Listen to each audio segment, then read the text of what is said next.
Will and Amala live. We're all here today, which is really, really great. And today, for Fun Friday, we are going to be reacting to the first video that I ever filmed at PragerU, ever being here in the PragerU office for the first time meeting everybody, the first time meeting Will. And it's a video where Will and I have to read pickup lines to each other. Will, how do you feel about that? Will, you're so funny. I don't feel like it was that awkward at all. What about you, Taylor? Were you there for that? Oh, yeah. Okay, yeah. So Taylor wrote the pickup lines for it. Will, were those pickup lines any good? Not at all. And scene. Ladies and gentlemen, I am here hosting Will and Amala Live by myself. I think I'm going crazy without the boys here. Luckily, I'm not completely by myself. I do have Scott in the building, and Scott is going to be joining the show for some time today to give commentary to sort of cushion me in in my hosting solo of this show. But you know, I'm not totally alone. I do have virtual versions of Will here. I do have, Taylor in spirit is in my mind, guiding me, keeping me on track when it comes to subject matter and making me more profound as Taylor does. The first thing that I want to show you guys is an update from Will while he's on the road. He's in Florida today, doing his book tour. He's actually about to do a speaking engagement right now. So here is your update from Will. What's up, Will and Amala Live viewers? Will Witt here. Right now, I'm in Orlando. I'm about to drive to Tampa. It's about 2 hours away, so it's not going to be that bad. But just want to let you guys know that Florida's way better than California. Man, Oh, you might not be able to even hear Will in this one. Let me pull it up for you. We're having some technical difficulties that Scott is going to come and fix. But right now, Will is in Tampa. So he's doing a tour for his book, How to Win Friends and Influence Enemies. And guys, Will announced yesterday that his book is a national bestseller. So put some congratulations down below for Will, because that is an amazing feat. And Will is doing all of that at 25. He wrote this book. He spent months writing this book.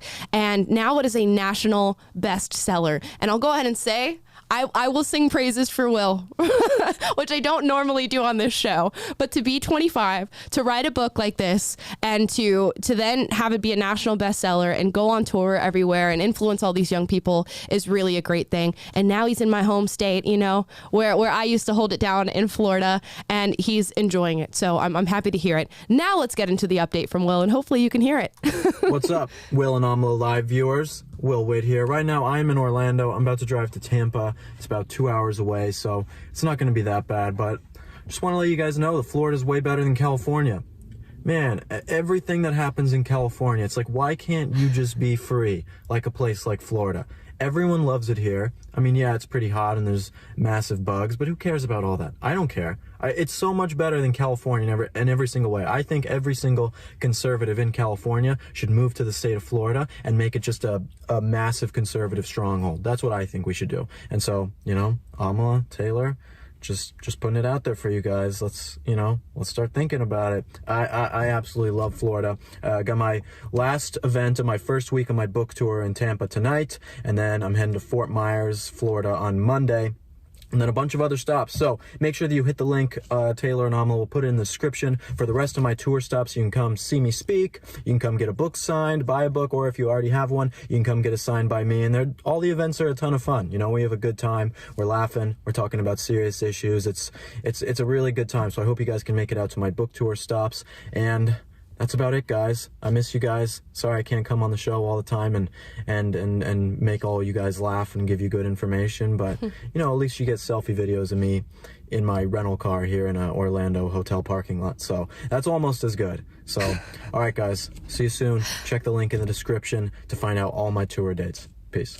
Will is right. That is almost as good as him actually being here, of a selfie video from a parking lot in Orlando. That's amazing. But yes, the link is down in the description below if you guys want to go and see Will, meet him, get a copy of his book, hopefully get it signed by him, which is pretty cool. And yeah, he's going to be on tour for the next couple of weeks. Right now, he's in the East Coast. At one point, he will be, going through the middle of the country and then to the West. So we miss him in the meantime. And now we're going to get into into a video reaction that I want to do from the Academy of Ideas. It's a great YouTube channel. Everybody should go and check it out. They really go through some very profound issues and just some very profound philosophy that everybody should be thinking about in relation to where they fit in the world, their purpose. But this video in particular is called The Big Lie: How to Enslave the World. Let's get right into it. And the lie has, in fact, led us so far away from a normal society that you cannot even orient yourself any longer. In its dense, gray fog, not even one pillar can be seen. Lying has always been used for political purposes. Lies cover up corruption, past mistakes, and hidden motives, and they are an essential ingredient in political campaigning. Sometimes, however, political lies take on a much more sinister form. The lies become all-encompassing, embrace all aspects of life, and infect every corner of society. This occurrence is a sign that totalitarianism may be rising, for as the political philosopher Hannah Arendt noted, totalitarianism, at its essence, is an attempt at transforming reality into fiction. It is the attempt of corrupt and pathological state actors to impose a fictional account of the world onto the entire population. In Nazi Germany, it was the idea of a superior race and an unclean people that formed the big lie. In the Soviet Union, it was the belief that state communism could work and that all could be made equal. Does this sound familiar to you guys? You know, it's a little scary to hear things like this referenced and to think about how it's really not unique to these areas. It's not unique to the Soviet Union. It's not unique to Nazi Germany. This is part of the human condition, and it's a hole that you can fall into if you are not careful. And there's so many parallels between what was just said in that video and what is happening right now. The fact that lies tend to become all-encompassing to where they infiltrate every facet of our society. Are we not seeing that now? Everything has been politicized. Whether or not I go into a restaurant wearing a mask, which was an occurrence that Scott and I had today, fun one. Whether or not I choose to say what pronouns I subscribe to, whether or not I choose to be vaccinated. There are so many different facets of our society that have now become entrenched in lies. And they're lies that if you do not accept them, you are alienated. You become a social pariah. You become the unclean.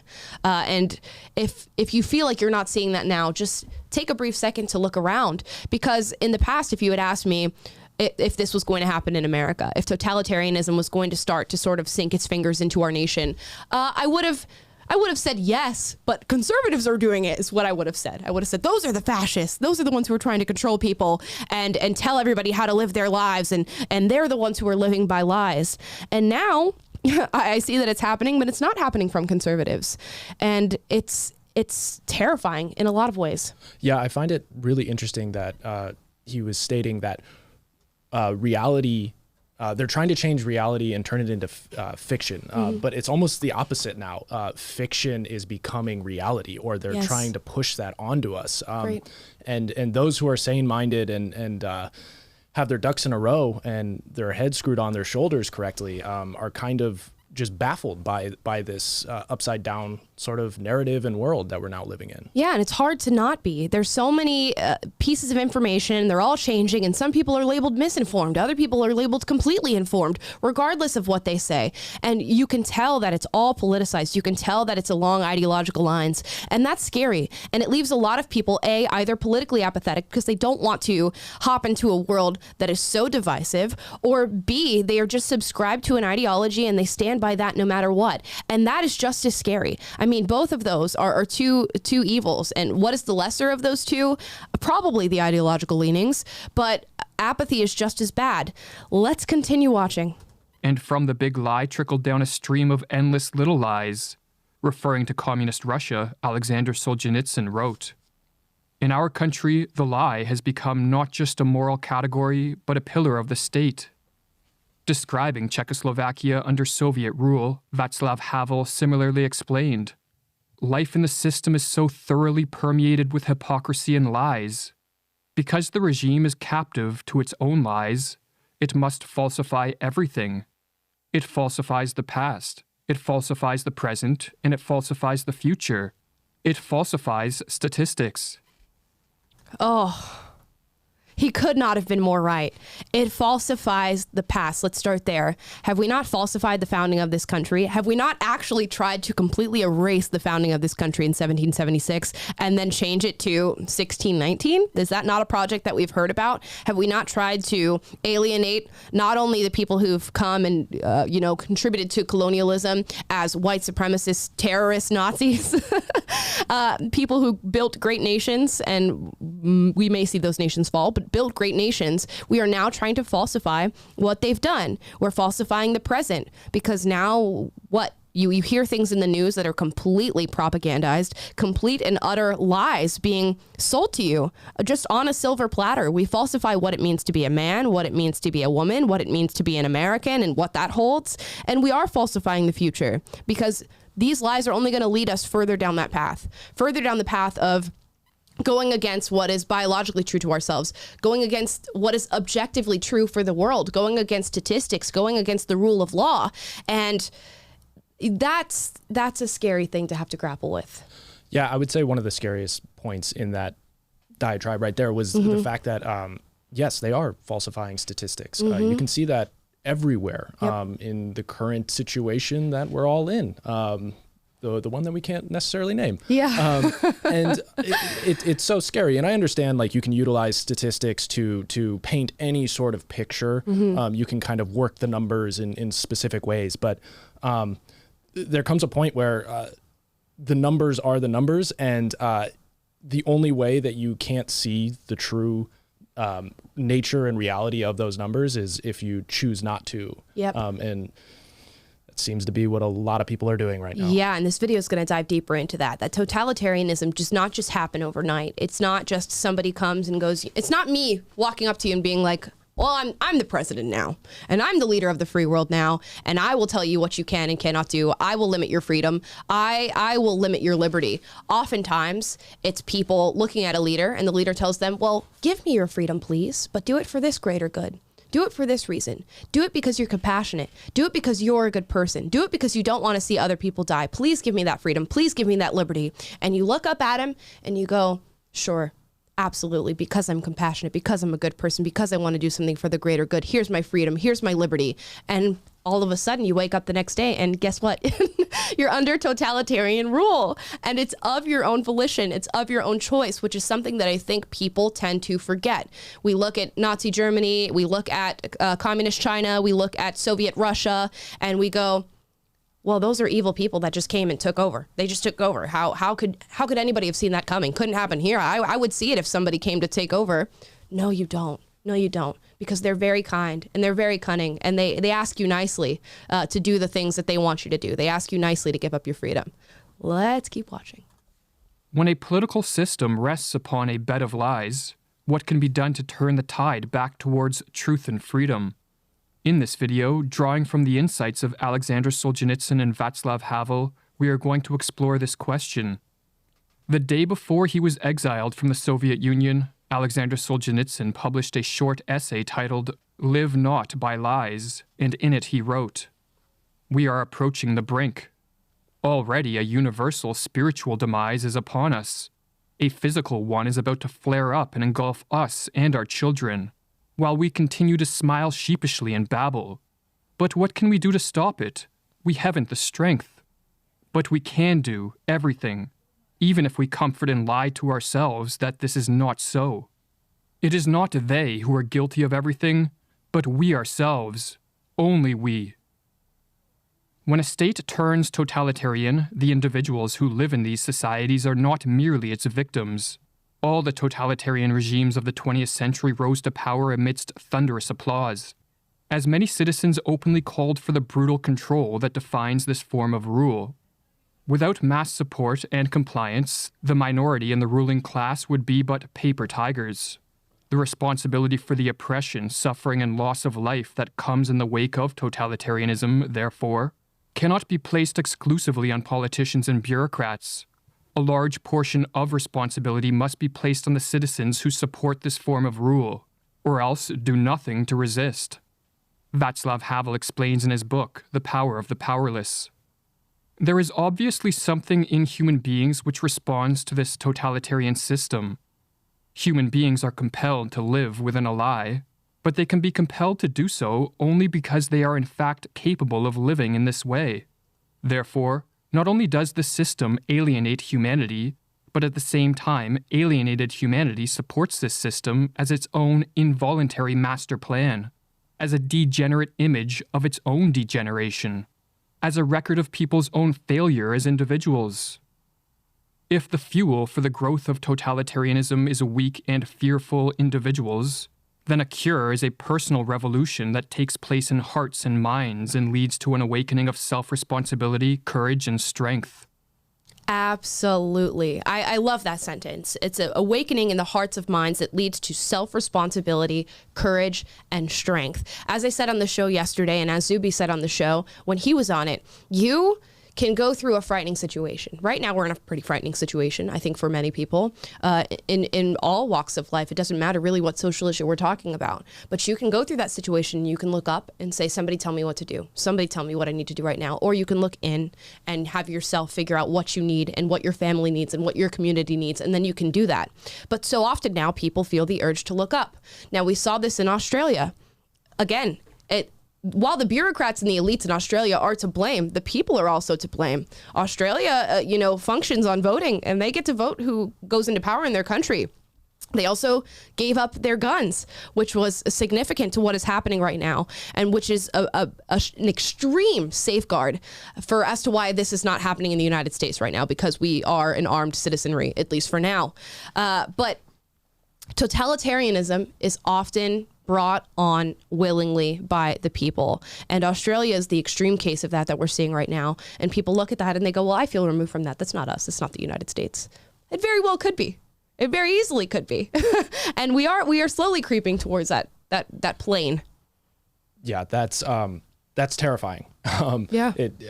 I have to pause there for a moment. Yeah. One thing that comes to mind, something that Havel said way back in the day when he himself and the Czechoslovakian people were fighting against this tyranny, is the tragedy of modern man isn't so much that they know less and less about the meaning of the life. It's that they care less and less. And I feel like we're falling into that pit where it's just like, oh, well, the experts know best. The politicians have been voted in. They are speaking for the people.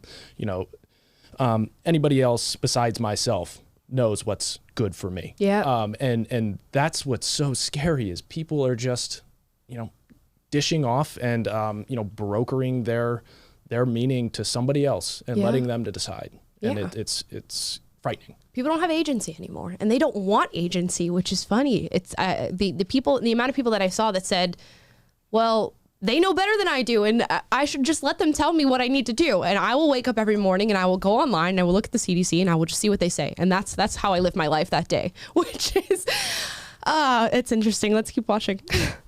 The best resistance to totalitarianism is simply to drive it out of our own souls, our own circumstances, our own land, to drive it out of contemporary humankind.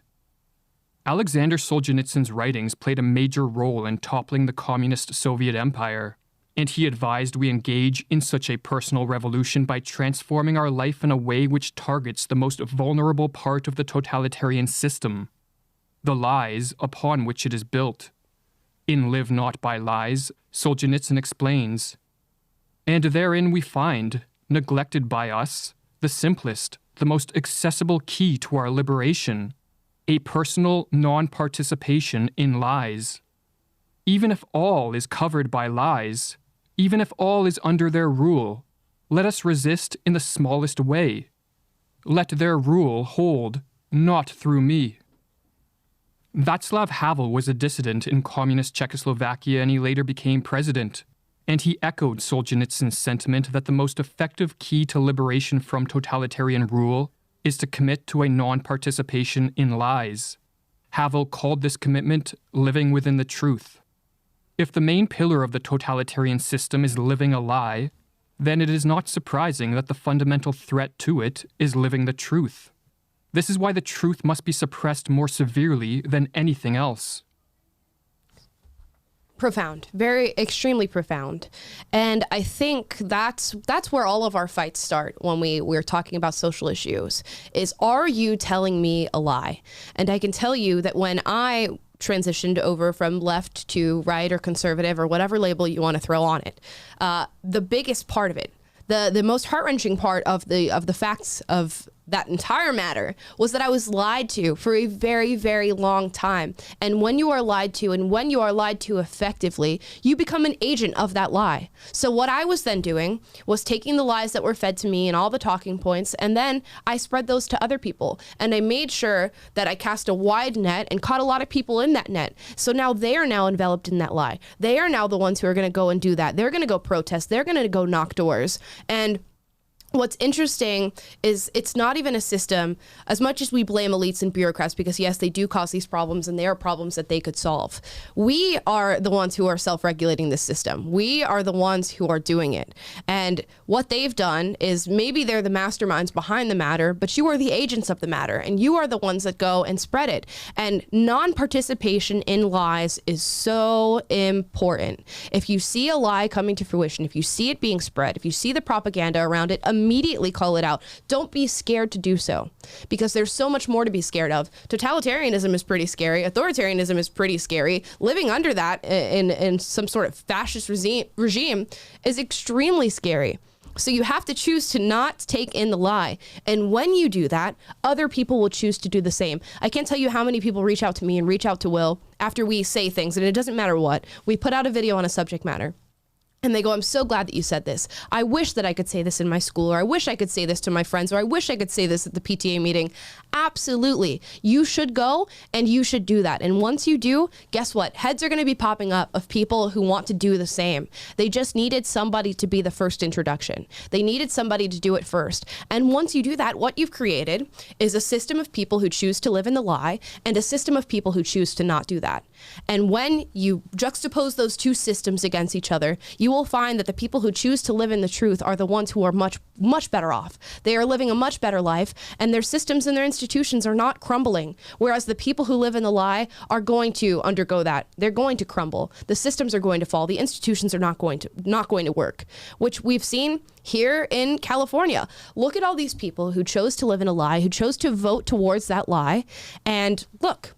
Homelessness is rising, crime is rising, abortion is rising. All of these horrible things that contribute to the degradation of a society are rising because people choose to live in that lie. And then look at Texas and Florida. It's two states that said, you know what, I'm going to live in the truth. I'm not going to do that, and I'm not going to participate. I'm not going to comply. And look at how successful they are. Yeah, it's impressive, and honestly, it's inspirational to see people stand up and for those rights and for the truth. Mm-hmm. One question I did want to pose you is, coming from the left, how would you? Because I'm sure a lot of our listeners and me personally, I receive the question or the statement where they throw it right back in your face of being like, well, you're just following the same sort of beats and marching tune that we are, but just from another side. How do you kind of break through that sort of just headbutting argument to let people know that no, this is something bigger. This is deeper. Yeah, and my answer to that would be, if you're standing on the line of objective truth, that truth typically does not change, and it does not change very often. So really, your views are stagnant. They're not moving. And what I've seen with being on the left, it's an ever-evolving movement, and I'm sure you guys know that, because 3 years ago, we would have thought we would never be having the discussions that we're having today on these social issues. So their truth is alterable. It changes all the time. Our truth does not. It remains pretty stagnant, and we get called, and I'm sure many of you watching this have been called this. I'm sure Scott's been called this. You've been called an extremist. You've been called alt-right. I'm sure you get it quite a bit. I'm sure you get it just by virtue of being a white male. But think about it this way. Have the views of conservatives or people who lean right, or people who just, even classical liberals who just support truth and objective truth, have their views really changed? No, No, they really haven't. And that's the answer. Whereas with the extreme left, we see something that is ever changing. One day we're calling for defunding the police. Other day we're calling for open borders. The next day there's no such thing as boy and girl. There's boy, girl. There's non-binary. There's this type of gender. There's that type of gender. The pronouns that they altered from she, her, and they, them, and he, him now have a multitude of different pronouns that you can choose from. It's an ever evolving and ever changing, and they're constantly trying to transform society, whereas we're just telling you these are my individual beliefs. So I think while you are parroting the same things, because truth really doesn't change, they're parroting the ideas of somebody. They're parroting something that is always going to be changing while we remain stagnant. And that would be my answer.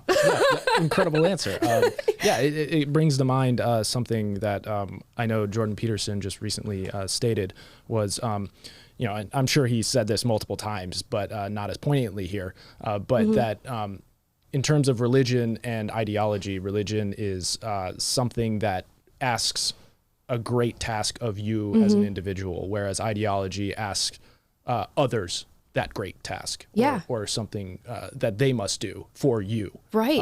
And that kind of loosely connects to kind of what you're saying. 100% it does. In that, those on the right, the truth remains the truth and it's foundational. And yet those on the left, it's just this strange amorphous blob that continues to grow and change at all times. So it is interesting. So on the right we say, well, I subscribe to the truth. All that I ask of you is that you leave me alone and you allow me to subscribe to that truth. On the left they say, well, everybody has a truth, and when you are around a person that has a certain truth, you must subscribe to that truth. And if I deem something to be true, then I need to transform society to deem that as true as well. I don't want to be left alone. I want to infringe upon you. And all that we ask is that you don't infringe upon us. That is the simple and plain ask that we have, yet we don't get it. Now let's keep watching. To engage in a non-participation in lies, or in Havel's terminology, to live within the truth, is to stop parroting the lies of the state and to refrain from acting in ways which conform to state propaganda. It is to resolve to live as freely and authentically as possible, to boldly express our individuality and spontaneity. Spontaneity, with its incalculability, wrote Hannah Arendt, is the greatest of all obstacles to total domination over man. It is to follow our conscience and place morality above unjust laws, to fearlessly pursue personal and communal values, and to give voice to our thoughts undeterred by ridicule. To live within the truth is to act in ways which promote a cultural reawakening, thus serving as a counterforce to the totalitarian system's coercive march towards cultural stagnation, suffering, and death. Our way must be never knowingly support lies. I think we're going to stop this video here. If you guys want to go and watch it, it is called The Big Lie, How to Enslave the World by a YouTube channel called Academy of Ideas. And I think that's an important place to stop. Our way must be never knowingly support lies. And of course, there are a lot of people, which is the sad part is there's a lot of people, specifically on the left, that are supporting lies, but they're not doing so knowingly. And they don't realize that that's happening to them. And that's where I was. And that's an unfortunate situation to be in. And in that case, I guess ignorance is bliss. You don't know that you're supporting lies. But if you see something that has been falsified and propagandized, and you know that it has, and you know that there are people, whether those be the bureaucrats and elites or the agents who have been manipulated on the ground floor, who are pushing this lie, do not go along with it. Because as soon as you have given up that, as soon as you have conceded that ground, it's done. It's gone. And we've learned that over and over. It seems that we've never fully learned the lesson that when we concede ground, it's ground that is lost. But I think now more than ever, we are seeing that to be the case. And an important part of all of this that is happening is telling the truth, learning the truth, making sure that your kids learn the truth. Because like you said in this video, if you can falsify the past, if you can falsify the present, and if you can falsify the future, you've done your job. You've completely indoctrinated a person. And it starts with falsifying the past, because we will view our presence as something that is ever shifting if we can go and alter the past and make people confused about that and make people have a different vision of that. Because our institutions and our systems are unimportant if they're based in white supremacy and evil and racism. Then we need to rethink our present if the past has been falsified. And that's what we're trying to do now. PragerU is trying to stop that with PragerU Kids. And we do have a new program called TBH History that does have a few episodes out. I want to show you the newest one on the American Revolution that just came out yesterday. Here's a little clip. It's the spring of 1775. You're a promising young blacksmith in the American colonies. Life is hard, but getting better. Your boss is trading his usual glaring for actual compliments. Not bad, son. And a girl named Mary begins expressing interest. You're pretty sure. Your heart flutters, and you lose yourself in the thought of a happy ever after. But then, Look at the news. there's talk of war. People in your town are tired of taxes and tyranny, It's time to fight. they say. Defend your country. They say. We will probably not die. They don't say. So after a little healthy pressure, you enlist in the army and grab your musket and march to a field. But the field is full of red soldiers pointing their guns at you. It hits you that this may be the last thing you ever see. No more blacksmith, no more Mary. You raise your musket. Your hands are sweating, and you're feeling sick. When, all of a sudden, you smell pizza rolls? We're going to pause there. You guys can check that out by going to PragerU.com, going to our kids section, and checking out TBH History. Again, it's an effort for us to give true education to children, which unfortunately is something that they're being robbed of in today's day and age. We can see that coming out of our public schools and private schools that are talking about critical race theory, gender theory, about these horrible sex education courses that they're putting young children through.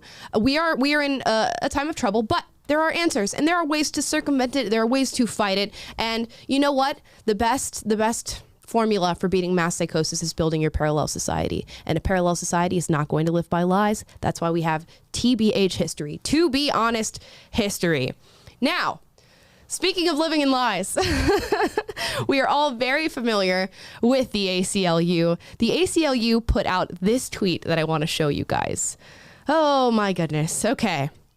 So this is in response to the New York Times. A New York Times article said that they undercounted how many people have been shot and killed by police officers in the past 40 years. So in the past 40 years, seemingly there have been 17,000 deaths that have been unaccounted for by police. Now, if that is the case, that is horrible.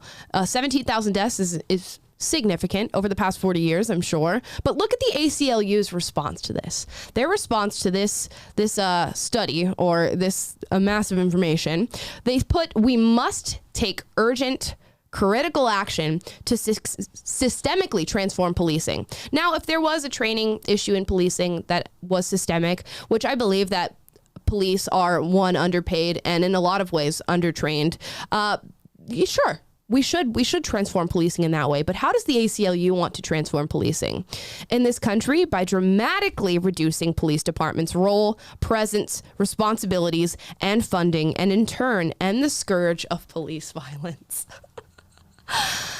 Oh, goodness. This, ladies and gentlemen, is a fundamental example of living in lies. Now, I don't think a lot of people understand the role of police departments and just how important they are and just how important their presence is in a community. Now, Will and I and Taylor did a police ride along, which we are going to show you. Scott is still working on editing that, and we're working on getting it through, the whole process that content goes through here. But we went to one of the most dangerous areas you can go to in South Central LA to go along with these police officers and do a ride along with them to see what their job is like every day. And you have no clue what police officers go through and just how hard and profound the work is that they're doing until you go and do that. Now, these police officers took us through neighborhoods that are completely overrun with drugs, gang violence, prostitution, anything that you can think of. And what these police officers do is they go in large groups, even in a small residential area. It's so overrun by gangs that they have to have 10 police officers that are constantly patrolling that area.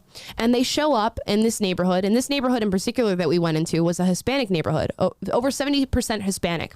But when you roll into it, it is surrounded by black people who are all part of the Bounty Hunter Bloods gang. And they're wearing their red paraphernalia, and they're there in the neighborhood, and they don't live there. They've taken over the neighborhood. And what happens is the people living there, these Hispanic people, because there is a race war between these two races, will not even leave their apartments, will not even come out of their homes. Their children are not allowed to play in the front yard because these people are there terrorizing them. And guess what? These police officers show up, and these kids are able to go in their front yard and play. People are able to leave their homes. There are Hispanic mothers that go to their front doorstep and pour bleach on their front doorstep before they go to sleep at night so that they can assure that gang members will not come hang out at their front door. And these police officers come and they take care of that, and they make sure that nothing happens. And even so, even with how much presence they have, horrible evil still continues to occur. I called the police officer that we went on the ride along with today, this very morning, and he said he was having trouble even reaching me or talking to me because he is so overwhelmed by the amount of murders that are happening in the neighborhood that he's policing. His unit is so overwhelmed by the amount of gang violence, of particularly young women being shot by gang members in their neighborhood, that he couldn't even get the time to call me. So it is ridiculous to listen to this and to see the ACLU put out that we need to reduce police presence when we've seen it doesn't work.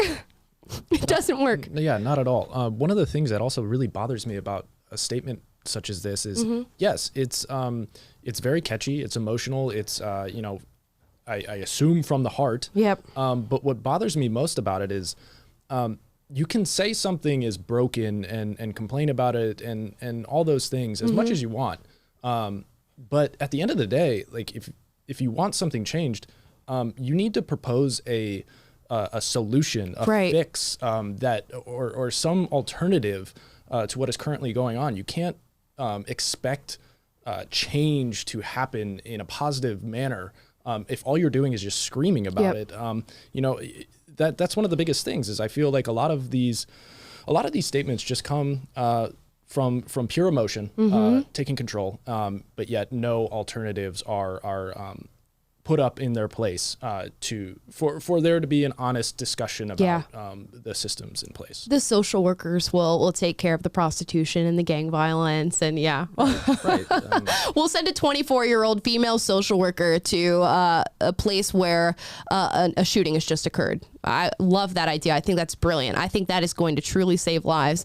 And again, 17,000 is a big number. Over the 40 years, of course, that disbands and it breaks down a little bit. But how many lives do police officers save? Can you get me the numbers on that? It's probably you can't get the numbers on that because there's no way to truly know just how many lives are saved by the police. But I know it's far more than 17,000 over the past 40 years. I know it's far more than millions. It's millions of lives that each year police officers save with their presence. And again, their responsibility goes so much further than deterring crime. When you go in and police a community, you have to get to know that community.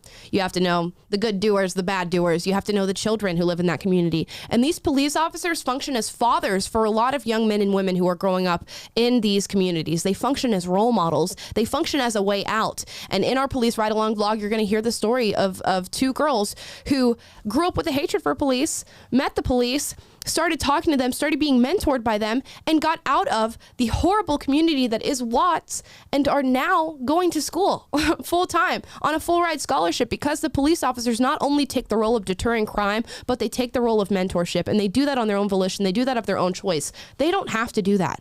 They could be horrible people that go out and just target others and abuse their power. And certainly there are a few police officers that do that, but it is by no means a systemic problem.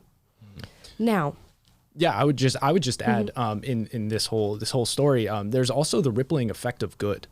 Yes. And the lives that the police officers, the lives that they change and help and support, that good that they're doing for those people ripples into the future and the future generations of those individuals. And it just pulling the rug out will just eliminate all of those good rippling effects into the future. And I think that's just something that a lot of people on the left don't ever really consider. They're in the here and now, and it's tough to just make that call. Yeah, it absolutely it is. Absolutely. And there's we have sympathy, but we have sympathy for the wrong reasons.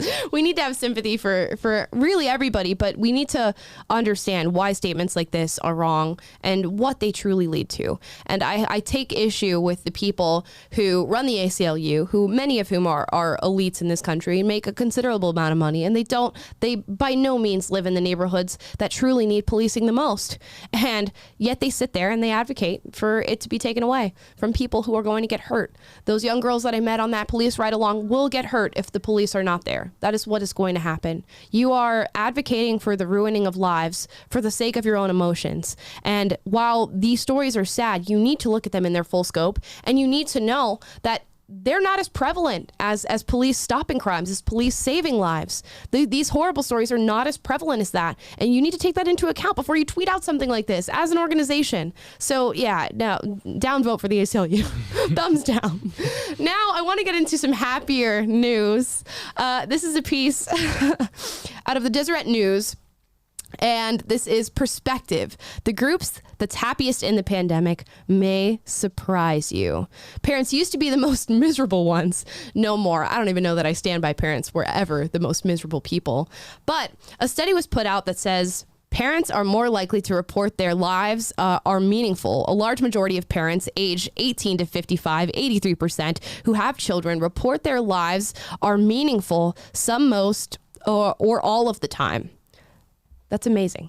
That's incredible. It is incredible. And it's just true. It's just true. And I think you can see it. It's just what is sad about the state of being a young woman in America today is how we are sort of being pushed to pursue career and being told that children are not only unneeded, but bad for the environment and for our earth.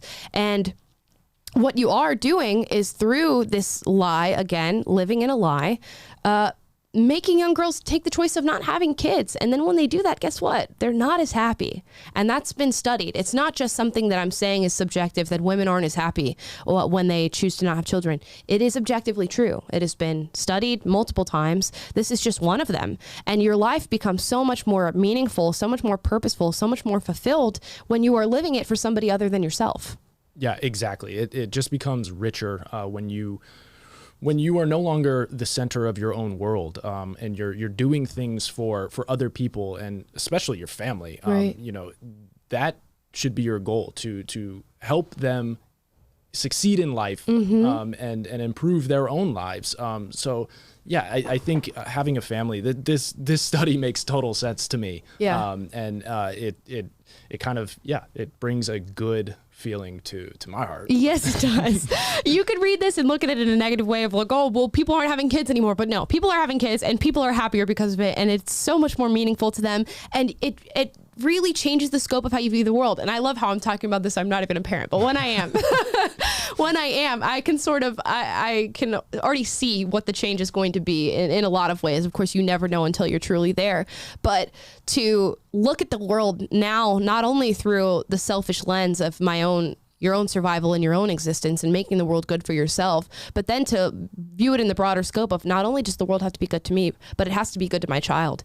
And it changes the way that we view ourselves. And I don't think, it's just an opinion to say, the left is not having as many children as the right is, and they're seemingly more unhappy than we are. And I think when you do have children, it just changes your worldview in a way that helps you see better through the lies and through the truths. Yeah, I'm totally prepared for my entire viewpoint to just change completely. Yes. Once little ones start coming. Yeah. But that's one thing I'm incredibly excited for, because it's going to bring an entirely different goal into my life, and I can't wait for that moment. So Yeah, it's just, yeah, it's an interesting thing to think about. So to all the parents out there, good job. Good job. And if you're watching this show, even better job, because I know that most likely you're like-minded and you're gonna bring, you know, those values over to your kids, or at least try. And yeah, there's something to be said about how happy and meaningful it is to have children. So to think that people are being convinced to do otherwise is kind of sad. Now, it is Fun Friday. And for Fun Friday, we're going to start off with a story here. So we're going to watch a video that is the first video that I ever filmed at PragerU. And this video has not been released. And I don't really know the true reason why it wasn't released. To me, it's because it's awkward. You guys might view it and you might not think it's awkward. But I'll tell you a story. So when I first got introduced to PragerU, I was, of course, 20 years old. I'm 21 now. I was living in Florida. I was making TikTok videos on my iPhone with my $20 ring light from Walmart and just making those videos from my house. And PragerU found my videos, one video in particular that went really viral, got over 10 million views, about me talking about the presence of white privilege and how I don't think it's true, and sort of debunking that in a sense. And that landed on the desk of somebody at PragerU, circulated around. They wanted to meet me, so they reached out to me on Instagram. I did a little call with Sabrina from Prager Force, who you guys are familiar with if you've been watching the show for quite some time. She's on here from time to time. And she had me tell my story to her. The story got around to other people at PragerU, and they wanted to fly me out. So I flew out the very next week after I talked to Sabrina, and I came to LA, and I was nervous beyond belief. They told me, okay, we're gonna bring you in. We're gonna film a couple videos and just sort of test you out a little bit, see how you do. And the first video that I ever filmed was with Will Witt, and I came into the office. I was just sitting with Taylor and Sabrina back before I even really knew Taylor. And Will comes in, and you know Will, he's sort of aloof sometimes, okay? So Will just says hi, and I'm like, hi, what's up? So nervous. And then they said, okay, we're gonna come film this video. I go downstairs, we're going to film the video, and they go, it's gonna be a video with Will. I was like, okay, this is gonna be interesting because we don't know each other. So we don't have banter, we can't make fun of each other. And the video was us reading conservative pickup lines to each other. So I have to sit at this little table with Will that I just met 5 minutes ago and read pickup lines. So I have that video for you today.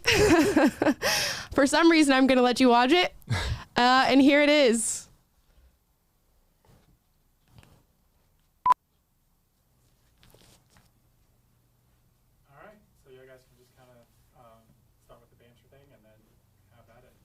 Telling us to start with banter isn't actually the best way to get banter. Have you ever had men hit on you with pickup lines? Maybe once or twice. Always unsuccessful. Let's say a very cute guy, who you know is a fan of PragerU, were to walk by at the grocery store. He's picking out tomatoes, squeezing them. What do you say to him? Why are you squeezing the tomatoes? You want to explain the rules of what we're doing today? Yes, so Will and I are going to read conservative pickup lines to each other, and it is a you laugh, you lose type game. So Look at how quiet I am. I'm like, Will and I are going to read conservative pickup lines to each other, and it's going to be a you laugh, you lose sort of game. I, mind you, have never been in front of a camera before in my life. I'm now in front of the camera with, you know, the only and the biggest star at PragerU reading these things. It makes me cringe just thinking about it. So let's continue. laughing under any circumstances. I don't. Okay. So I'll start. Are you a socialist utopia? Because you're an absolute fantasy. Almost. Almost. On a scale from North Korea to America, how free are you tonight? Facts don't care about your feelings, but I do. That was funny. That was funny. Did you get caught without a mask in California? Because you've got fine written all over you. Not quite. I need you like a gender studies major needs a real job. Is that it? You really need me then. PragerU? How about PragerU and me?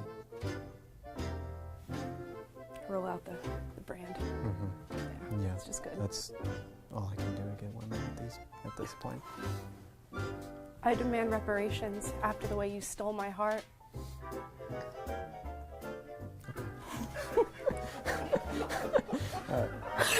These are really... Are you a trans male athlete competing against biological females? Because you just blew away the competition. I'm not really into men, by the way. Was it my double mask, or did you just take my breath away? That was a good one. I know he did. That was a good one. My love is like communism. Everyone gets a share, and it's only good in theory. That one's just true. It's not even funny. What do you mean it's true? Are you saying I give my love out to everyone? As the winner of this competition, I'm signing off. Thanks for watching. Remember to like this video, comment your thoughts down below, or comment any pickup lines we should have used. Share this video with your friends. I'm going to see you in the next one. Bye. Oh, I'm sweating. My hands are sweating. It's so cringy. Oh my gosh. Yeah, that was a self-proclaimed winner? Yeah, he was. Okay, let me give you some context here. There was definitely more pickup lines than what was shown in this video. And okay, I met Will for the first time, and I thought, okay, it's going to be great. I'm sure it'll be nice, whatever. When I met Will, I had no idea whether or not he liked me, whether or not he wanted me to have this job whatsoever. So we're sitting here at this table, I'm reading the pickup lines, and Will literally is just looking at me like this. Like straight at me, and I was like, oh no. So I made him laugh like a couple of times, but not really. I think he was just doing that to be nice, because knowing Will now, he does not laugh at stupid things ever. So Will's sitting there, he's just deadpan looking at me the entire time. So we finish up this video, we wrap, and meanwhile, there are like 6 people from PragerU watching us, because they're like, oh, we want to see what this new girl can do. Is she funny? Like, is she good in front of camera? So I finish up, and I was like, oh my gosh, that went so horribly. I'm not getting this job. I'm not getting this job. And I walk out, and I'm just like sitting in the kitchen. I grab a water, and Will walks up, and he's like, you did a pretty good job. That was pretty good. I was like, this is the first emotion Will has ever shown me. That's hilarious, because look at him now. Yeah, I know. And now Will is very nice to me. And now we have a really great rapport, and we banter with each other. And yeah, he's here in spirit. I would say he was definitely putting you through the ringer. I mean, as the newbie, yes, he wanted to see what you had. 100%. Yeah, so that's definitely Will. Yeah, so I guess he warmed up to me eventually, and now we're good buds, and now we do this show together. So glad that this was not the lens that we stayed in through our careers together. But yeah, I thought you guys might want to see that. I didn't. But guys, we're gonna end a little bit shorter than we normally do. Today has been Fun Friday. Again, I'm here by myself, although we do have the silhouette of Will here, which is nice. It's comforting to me. But thank you guys so much for watching. Please like, subscribe, click the notification bell to be notified every single day when we go live, 2:30 PST, 5:30 Eastern. If you'd like to listen rather than watch, you can go to Google Play, Spotify, or Apple Podcasts. Leave us a 5-star review on those platforms so that we know you love the show. Other people know you love the show. Everybody knows that you love the show. If you'd like to get a text when we go live, text live to 41776. That is live to 41776. And you will get a text message sent to your phone. Again, look in rather than up. Choose not to live by lies. Live in the truth. And thank you guys for watching. We'll be back on Monday. Peace.